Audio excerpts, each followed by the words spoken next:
Hello students, assessment for learning की first unit हम शुरू कर चुके थे। इसमें आज हम बात करने वाले हैं कॉन्सेप्ट ऑफ असेसमेंट की। आज का आपका टॉपिक है असेसमेंट। असेसमेंट को हिंदी में कहते हैं आकलन। तो आकलन क्या होता है, आकलन का मीनिंग क्या है, इसके बारे में आज हम स्टडी करेंगे और इससे रिलेटेड जो भी टर्म्स हैं उसको भी समझने की कोशिश करेंगे। तो असेसमेंट की दो डेफिनेशंस आपके सामने हैं। पहली डेफिनेशन यदि आप पढ़ेंगे तो उसमें है assessment is a systematic process for collecting information that can be used to make inferences about the characteristics of people और ऑब्जेक्ट्स। तो इस डेफिनेशन में आप देखेंगे कि आपको कहा हुआ है कि असेसमेंट क्या है, जिसमें कि आप इंफॉर्मेशन कलेक्ट करते हैं। किसकी इंफॉर्मेशन कलेक्ट कर रहे हैं? प्यूपिल या ऑब्जेक्ट्स की कैरेक्टरिस्टिक की इंफॉर्मेशन कलेक्ट कर रहे हैं, जिससे कि आप उनके बारे में कुछ निष्कर्ष निकाल सकें, कुछ अनुमान निकाल कर सकें। ये इस तरह की इंफॉर्मेशन आप कलेक्ट कर रहे हैं और ये एक सिस्टमैटिक प्रोसेस है, व्यवस्थित प्रक्रिया है। तो इसके आधार पर हम कह सकते हैं कि असेसमेंट से हम किसी भी ऑब्जेक्ट या पर्सन की कुछ स्पेसिफिक कैरेक्टरिस्टिक के बारे में कुछ अनुमान लगा सकते हैं, कुछ निष्कर्ष निकाल सकते हैं और इसीलिए इसमें हम इस पर्पस से डेटा कलेक्ट किया जाता है। अब यदि आप इस दूसरी डेफिनेशन को देखें तो दूसरी डेफिनेशन में भी यही कहा गया है, assessment is a process of collecting evidences and making judgment relating to the outcomes। तो अगेन यहाँ पे अगर आप देखेंगे, ये जो आपकी टर्म है एविडेंस इंफॉर्मेशन टर्म को रिप्लेस कर दिया गया है एविडेंस टर्म से। मीनिंग लगभग वही है कि यहाँ पे अब आप क्या कर रहे हैं कि एविडेंस कलेक्ट, इस डेफिनेशन के अनुसार एविडेंस कलेक्ट करते हैं, जिससे कि आप अपने परिणामों के बारे में कुछ निर्णय कर सकें, विड्रॉ कर सके, निर्णय विड्रॉ कर सके। तो ये दो डेफिनेशंस आपके सामने हैं। इसको आगे अभी हम एक एग्जांपल के हेल्प से भी समझने की कोशिश करेंगे कि इन डेफिनेशंस में को कि असेसमेंट में और मापन में क्या अंतर होता है, आकलन में और मापन में क्या अंतर होता है।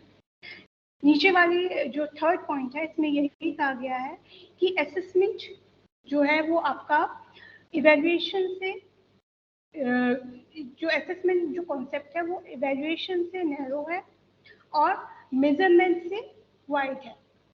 और ये किस तरीके से वाइड है वो अभी हम एक एग्जांपल के थ्रू समझने की कोशिश करेंगे। यहाँ पे आपके रेफरेंस के लिए ये स्लाइड हिंदी में ही तैयार की गई है, जिसमें कि आप इसके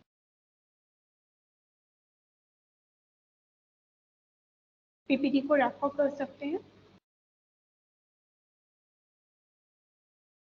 आई होप आपने ये स्लाइड रीड कर ली होगी। नेक्स्ट, अब असेसमेंट को और समझने के लिए एक उदाहरण लेते हैं। उदाहरण इस तरह से, उदाहरण में यदि आप रीड करेंगे तो इसमें एक टीचर हैं मिस प्रीति सेकेंडरी स्कूल टीचर हैं और उन्होंने एक यूनिट टेस्ट कंडक्ट किया क्लास 10th के स्टूडेंट्स पे। और ये इस टेस्ट में 20 मार्क्स के ऑब्जेक्टिव टाइप पेपर था ये, और 20 मार्क्स का ऑब्जेक्टिव टाइप पेपर उन्होंने एडमिनिस्टर किया। उसके बाद उन्होंने उसकी मार्किंग करी और मार्किंग करने के बाद जो क्लास था उसको 3 ग्रुप्स में डिवाइड किया उनके टोटल मार्क्स के बेसिस पे, above average, average and below average. उसके बाद उन्होंने रिमार्क्स के साथ आंसर स्क्रिप्ट्स को स्टूडेंट्स को रिटर्न किया और रिमार्क्स उन्होंने क्या डाले कि वो स्टूडेंट एवरेज में है, बिलो एवरेज में है या अबव एवरेज में है। और इसके साथ ही साथ उस टीचर ने कुछ टॉपिक्स को आइडेंटिफाई किया जिन पे बच्चों ने रिस्पॉन्ड नहीं किया था या गलत रिस्पॉन्ड किया था। इस तरह के टॉपिक्स को उन्होंने आइडेंटिफाई किया, उसके बेसिस पे आगे क्या एक्टिविटीज़ की जा सकती हैं जिससे कि वो कॉन्सेप्ट उन्हें अच्छी तरह से समझ आ जाए और लर्नर को की लर्निंग बेटर हो सके। तो इसमें अब आपको ये एक एग्जाम्पल है, इस एग्जाम्पल में के बेसिस पे आपके सामने 4 क्वेश्चन है और आपको ये बताना है कि वो प्रोसेस मेजरमेंट में आती है या असेसमेंट में आती है। मेजरमेंट का कॉन्सेप्ट आप पहले पढ़ चुके हैं। मेजरमेंट में जैसे हमने डिस्कस किया था कि किसी भी पर्सन या ऑब्जेक्ट की स्पेसिफिक कैरेक्टरिस्टिक्स को मार्क्स दिए जाते हैं। तो पहला आपका प्रोसेस है, Preeti assigned 1 marks for correct answer and 0 marks for the wrong one. कि टीचर ने करेक्ट आंसर के लिए 1 मार्क्स दिया और रॉन्ग आंसर के लिए 0 मार्क्स दिया। तो ये प्रोसेस क्या कहलाएगी? अंक प्रदान किए जा रहे हैं, मार्क्स दिए जा रहे हैं। तो ये प्रोसेस आपकी क्या है? दिस प्रोसेस इज अ मापन, मेजरमेंट। अगेन सेकंड यदि आप क्वेश्चन देखेंगे, सेकंड क्वेश्चन में teacher calculated total scores of each learner. Teacher ने हर एक स्टूडेंट के जो जितने भी उन्होंने मार्क्स अचीव करे थे, हर एक स्टूडेंट का टोटल स्कोर कैलकुलेट किया। तो ये भी इसमें एक्चुअल में क्या है, हम मार्क्स के साथ ही प्रोसेस कर रहे हैं। तो ये भी आपका क्या है? मेजरमेंट में है। थर्ड पॉइंट को यदि आप ध्यान से पढ़ें तो on the basis of the marks teacher ने स्टूडेंट्स की परफॉर्मेंस के आधार पे उन्हें 3 ग्रुप्स में कैटेगराइज किया, low average, average and above average. तो ये प्रोसेस आपकी किसके अंतर्गत आती है? असेसमेंट की। ये मार्किंग के बाद का स्टेप है। तो इसीलिए कहा गया है कि जो असेसमेंट है, आकलन है, वो मापन से वाइडर है, मापन से व्यापक है। यानी कि उसने मापन के अतिरिक्त और कुछ है जो मापन में नहीं है। तो मापन में हम सिर्फ और सिर्फ मार्क्स देने तक ही लिमिटेड है, और मार्क्स के बाद जो मापन की प्रोसेस है वो खत्म हो जाती है। पर यहाँ पे अब मार्क्स के बेसिस पे टीचर क्या कर रहा है? टीचर उनको 3 ग्रुप्स में डिवाइड कर रहा है। और यदि आप फोर्थ पॉइंट को देखें, teacher identify the topics areas where learner have not performed well. उस टेस्ट के बेसिस पे टीचर उन टॉपिक्स को, उन कॉन्सेप्ट्स को, उन एरियाज को आइडेंटिफाई करता है जिसमें लर्नर ने ठीक से परफॉर्म नहीं किया है। तो ये प्रोसेस आपका किसका पार्ट है?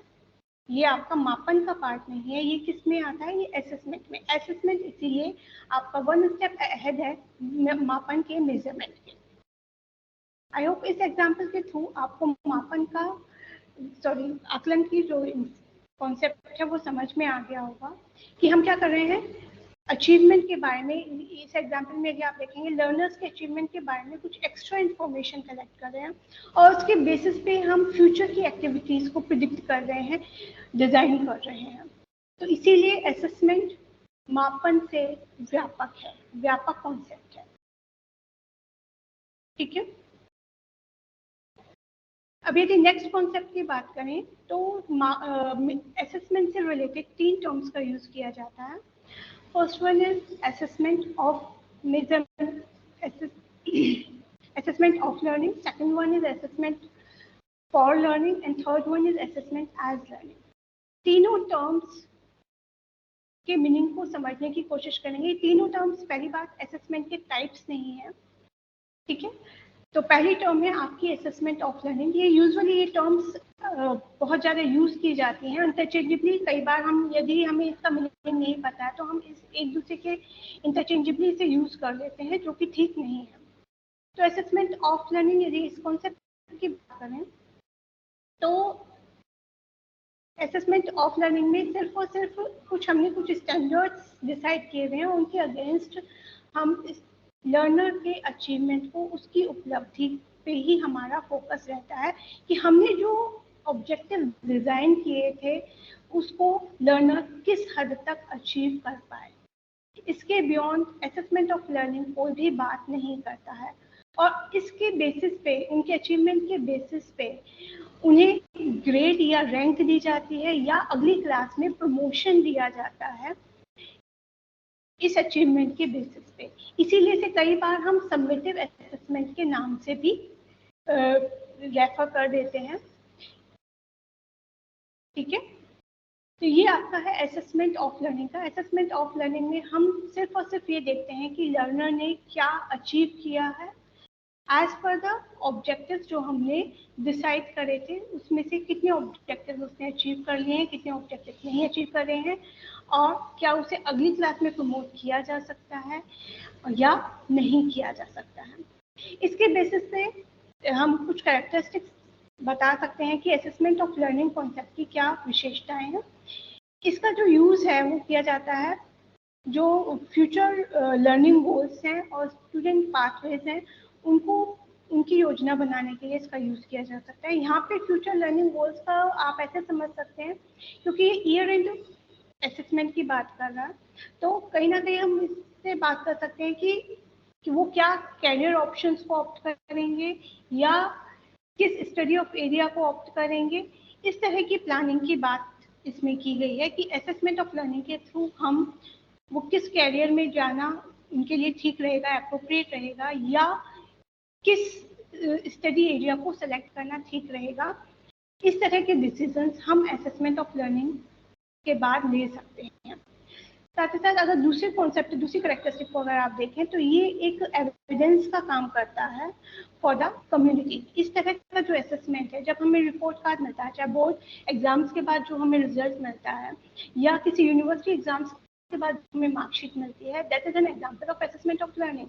वो एक प्रमाण है, वो एक सर्टिफाइड एविडेंस है पूरी कम्युनिटी के लिए कि जिसको हम कहीं भी शो कर सकते हैं और उस पर कोई भी क्वेश्चन मार्क नहीं उठाता है। तो इस तरह का जो असेसमेंट ऑफ लर्निंग है वो एक एविडेंस की तरह यूज में आता है। उसका जो रिजल्ट है वो एक एविडेंस की तरह यूज में लिया जाता है। जितनी भी अथॉरिटीज हैं या जो भी पेरेंट्स हैं उन सबको दिखाने के लिए और आगे किसी भी कैरियर ऑप्शन में जाने के लिए या किसी भी स्टडी एरिया को डिसाइड करने के लिए।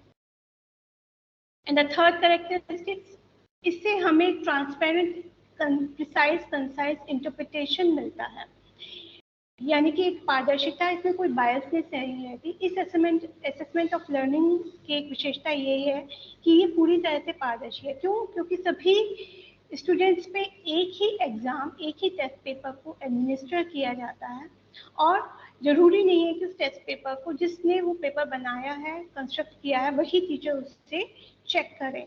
तो इसीलिए कहा गया है कि असेसमेंट ऑफ लर्निंग में जो है एक पारदर्शिता रहती है उसके इंटरप्रिटेशन में और इसीलिए उसे एक एविडेंस की तरह कम्युनिटी के द्वारा यूज किया जाता है। आई होप आपको ये कॉन्सेप्ट समझ में आ गया होगा, असेसमेंट ऑफ लर्निंग। इसकी स्लाइड हिंदी में आपके सामने, हिंदी मीडियम में स्टूडेंट्स के लिए आपके सामने ये है, एक बार इसे रीड आउट कर लीजिए। फिर हम बात करेंगे असेसमेंट फॉर लर्निंग कॉन्सेप्ट की। अधिगम के लिए आकलन।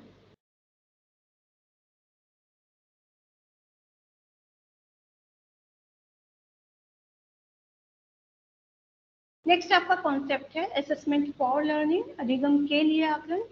अधिगम के लिए आकलन, जब हम टीचिंग लर्निंग के दौरान जो भी असेसमेंट की प्रोसेस करते हैं, लर्निंग को बेहतर बनाने के लिए, वो आपका किसके अंतर्गत आता है? वो कहलाता है असेसमेंट फॉर लर्निंग, अधिगम के लिए आकलन। तो इसका मेन जो पर्पस है वो है लर्नर की लर्निंग को इम्प्रूव करना, उसको बेहतर कराना। अब चूंकि ये टीचिंग लर्निंग प्रोसेस के दौरान हो रहा है तो इसीलिए ये पूरी तरह से प्लान्ड वे में नहीं होता, अनस्ट्रक्चर्ड होता है और साथ ही साथ ये कई बार लिया जा सकता है। एक टीचर जब टीचिंग लर्निंग प्रोसेस के दौरान इस असेसमेंट को कर रहा है तो वो इसे कई बार ले सकता है और इसीलिए इसको कई बार फॉर्मेटिव असेसमेंट से भी रेफर कर दिया जाता है।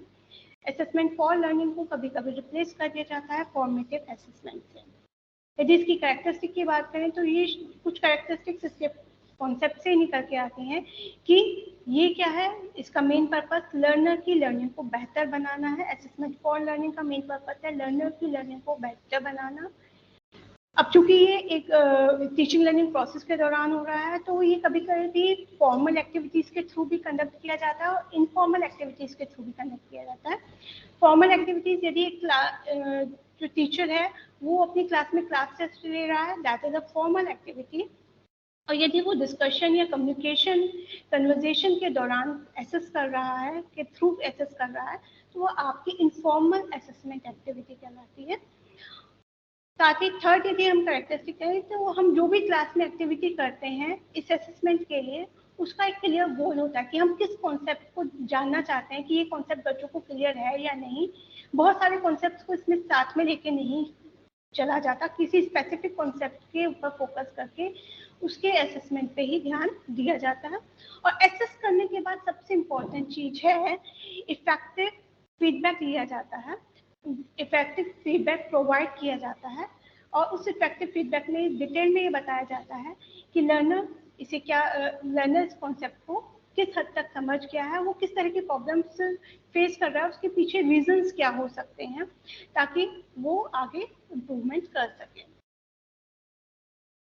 नेक्स्ट यदि हम पॉइंट देखें तो जो असेसमेंट फॉर लर्निंग है वो सेल्फ असेसमेंट और पीयर असेसमेंट को भी इंकरेज करता है। सेल्फ असेसमेंट का मतलब है यदि स्टूडेंट अपने आप को खुद एसेस कर रहा है कि मैंने क्या सीखा और क्या सही से परफॉर्म किया और क्या मैं परफॉर्म नहीं कर पाया, उसके पीछे क्या रीजंस थे, क्यों नहीं परफॉर्म कर पाया। तो इस तरह का असेसमेंट क्या कहलाता है, सेल्फ असेसमेंट कहलाता है। और पीयर असेसमेंट यदि कॉन्सेप्ट की बात करें तो यदि उसके क्लासमेट्स उसे असेस करके बता रहे हैं कि तुम्हारे को इस कॉन्सेप्ट में इशू है, ये कॉन्सेप्ट तुमने ठीक से रिप्रेजेंट नहीं किया है, या इसे और बेहतर इस तरह से किया जा सकता है, तो वो आपका कहलाता है पीयर असेसमेंट। तो असेसमेंट फॉर लर्निंग की एक विशेषता है कि ये सेल्फ असेसमेंट और पीयर असेसमेंट इन दोनों को इनकरेज करता है। साथ ही इस असेसमेंट में टीचर, स्टूडेंट्स और पेरेंट्स तीनों का इन्वॉल्वमेंट होता है।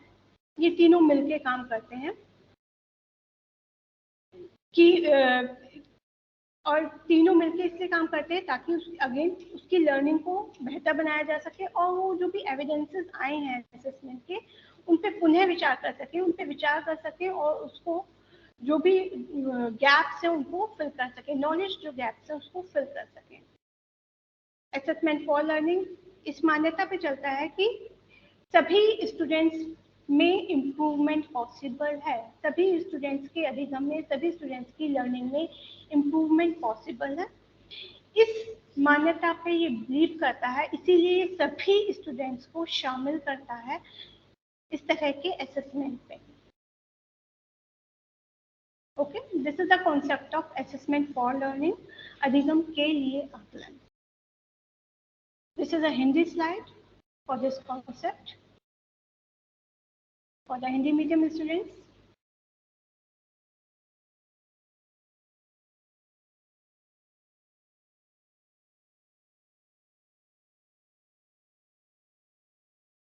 नेक्स्ट आपका रिलेटेड कॉन्सेप्ट है असेसमेंट एज लर्निंग, अधिगम के रूप में आकलन।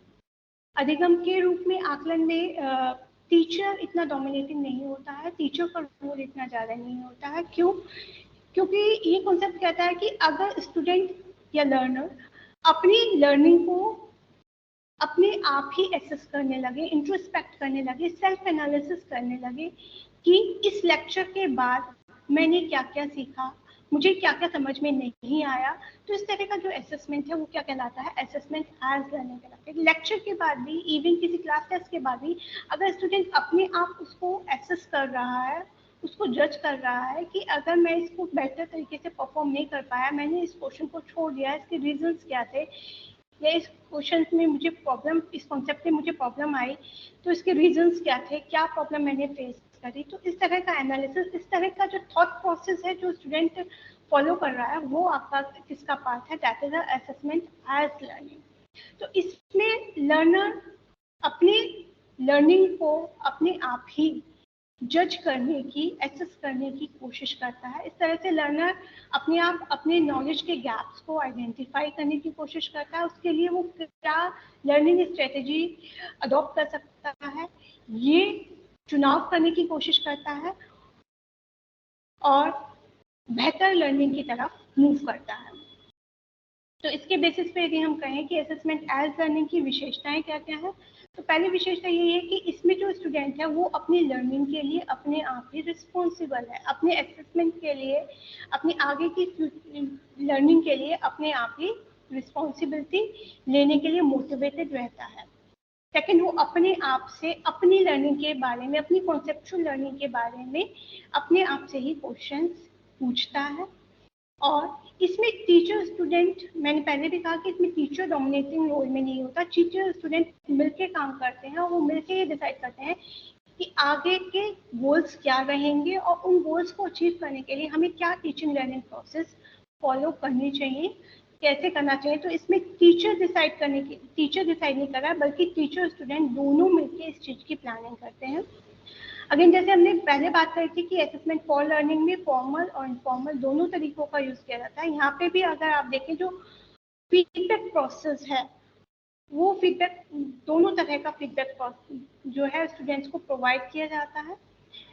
फॉर्मल जो टीचर के थ्रू फीडबैक है वो भी, और इनफॉर्मल फीडबैक भी प्रोवाइड किया जाता है। साथ ही साथ सेल्फ असेसमेंट के थ्रू स्टूडेंट ये डिसाइड करता है कि उसे आगे अपनी लर्निंग को बेहतर बनाने के लिए क्या स्टेप्स फॉलो करने चाहिए, क्या करना चाहिए, क्या एक्शन प्लान होना चाहिए। अगेन ये जो असेसमेंट है, ये असेसमेंट भी जो आपके पीयर असेसमेंट, सेल्फ असेसमेंट और उस पर उन्हें विचार करने की प्रोसेस को इनकरेज करता है कि स्टूडेंट ये सोचे कि उन्होंने जो किया वो क्यों किया और कहाँ उस गैप को, जो गलतियां की हैं, जो मिस्टेक्स करी हैं, जो कॉन्सेप्चुअल गैप्स हैं, उन पे वो विचार करें कि उनको किस तरह से कवर अप किया जा सकता है, उसके लिए क्या आगे एक्शन प्लान हो सकते हैं, क्या एक्टिविटीज हो सकती हैं। तो ये सब आपकी चीजें शामिल होती है असेसमेंट एज लर्निंग, अधिगम के रूप में आकलन। होप ये कॉन्सेप्ट आपको समझ में आ गया होगा। इसमें मेन फोकस है सेल्फ असेसमेंट पे, इंट्रोस्पेक्शन पे, सेल्फ एनालिसिस पे, अपनी लर्निंग का सेल्फ एनालिसिस कि हमने क्या सीखा, क्या नहीं सीखा, कहाँ हम प्रॉब्लम फेस कर रहे हैं, इस पे फोकस रहता है। This is a Hindi slide for the Hindi medium students.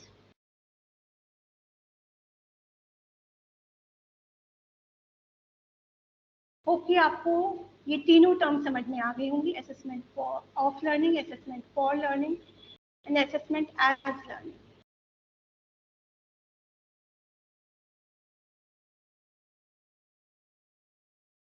Thank you.